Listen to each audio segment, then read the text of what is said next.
പശ്ചിമേഷ്യൻ യുദ്ധത്തെ തുടർന്ന് ഇതുവരെയാകട്ടെ സംഘർഷം മേഖലയിൽ നിന്നും ഏകദേശം 11 ലക്ഷത്തിലധികം ഇന്ത്യക്കാരെ ഒഴിപ്പിച്ചതായി റിപ്പോർട്ട്.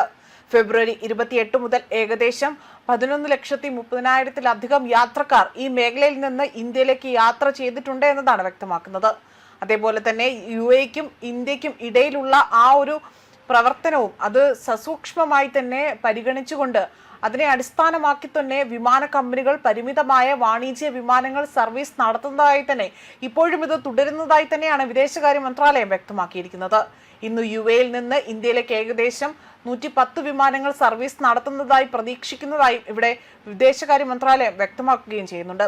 മാത്രമല്ല, വെടിനിർത്തൽ കരാർ അവസാനിപ്പിക്കാൻ ഇനി വെറും 2 ദിവസം മാത്രമാണ് ഇവിടെ ശേഷിക്കുന്നത്. ആയതിനാൽ തന്നെ ഈ നിർണായക കണക്കുകൾ പുറത്തുവിടുന്നത് സുരക്ഷാ മുൻകരുതലിന്റെ ഭാഗമായിട്ടാണ് എന്നതാണ് വിലയിരുത്തുന്നത്. ഇനിയും ആരെങ്കിലും ഇത്തരത്തിൽ സംഘർഷബാധിത മേഖലയിൽ തുടരുന്നുണ്ടെങ്കിൽ എത്രയും വേഗം തന്നെ അവിടെ നിന്നും വിട്ടുനിൽക്കണം, അല്ലെങ്കിൽ അതിൽ ശക്തമായ മുന്നറിയിപ്പാണ് നൽകിയിരിക്കുന്നത്. മാത്രമല്ല, വിദേശകാര്യ മന്ത്രാലയത്തിലെ ജോയിന്റ് സെക്രട്ടറി ആസിം മഹാജനാണ് ഇത്തരത്തിൽ ദേശീയ തലസ്ഥാനത്ത് നടത്തിയ അന്തർ മന്ത്രാലയ പത്രസമ്മേളനത്തിൽ ഈ വിശദാംശങ്ങൾ പങ്കുവച്ചിരിക്കുന്നത്. വ്യോമാതിർത്തി തുറന്നിരിക്കുന്ന രാജ്യങ്ങളിൽ നിന്ന് മേഖലയിൽ നിന്ന് ഇന്ത്യയിലേക്ക് വിമാനങ്ങൾ തുടർന്നും സർവീസ് നടത്തുന്നുണ്ട് എന്നും അദ്ദേഹം ഇവിടെ എടുത്തു പറയുകയാണ് ചെയ്തിരിക്കുന്നത്. സൗദി അറേബ്യയിലെയും ഒമാനിലെയും വിവിധ വിമാനത്താവളങ്ങളിൽ നിന്ന് ഇന്ത്യയിലെ വിവിധ സ്ഥലങ്ങളിലേക്ക് വിമാന സർവീസുകൾ നടത്തുന്നുണ്ട് എന്നും അദ്ദേഹം വ്യക്തമാക്കി. ഖത്തർ വ്യോമാതിർത്തി ഭാഗികമായി തന്നെ തുറന്നിരിക്കുന്നതിനാൽ തന്നെ ഇന്ത്യയിലെ വിവിധ സ്ഥലങ്ങളിലേക്ക് ഖത്തർ എയർവേസ് 10 മുതൽ 11 വരെ വിമാന സർവീസുകൾ നടത്തുന്നതായും പ്രതീക്ഷിക്കപ്പെടുന്നുണ്ട്. അതേപോലെ തന്നെ ബഹ്റൈൻ വ്യോമ അതിർത്തി തുറന്നിരിക്കുമ്പോൾ തന്നെ ബഹ്റൈനിൽ നിന്ന് ഇന്ത്യയിലേക്ക് പരിമിതമായ വിമാന സർവീസുകൾ ആരംഭിക്കാൻ പദ്ധതിയിടുന്നതായും ബഹ്റൈൻ ഗൾഫ് എയർവേസ് അറിയിച്ചിട്ടുണ്ട് എന്നതാണ് അദ്ദേഹം വ്യക്തമാക്കിയിരിക്കുന്നത്.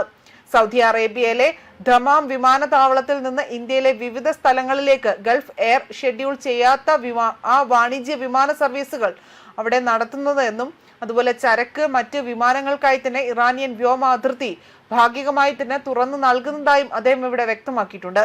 ടെഹ്റാനിലെ ഞങ്ങളുടെ എംബസി, അർമേനിയ, അതേപോലെ തന്നെ അസർബൈജാൻ അതുവഴി തന്നെ ഇന്ത്യക്കാർക്ക് ഇന്ത്യയിലേക്കുള്ള യാത്ര സുഗമമാക്കുന്നത് തുടരുകയാണ് എന്നും ഇതുവരെ 2423 ഇന്ത്യൻ പൗരന്മാർ ഇറാനിൽ നിന്ന് മാത്രമായി തന്നെ അർമേനിയയിലേക്കും അസർബൈജാനിലേക്കും മാറിയിട്ടുണ്ട്.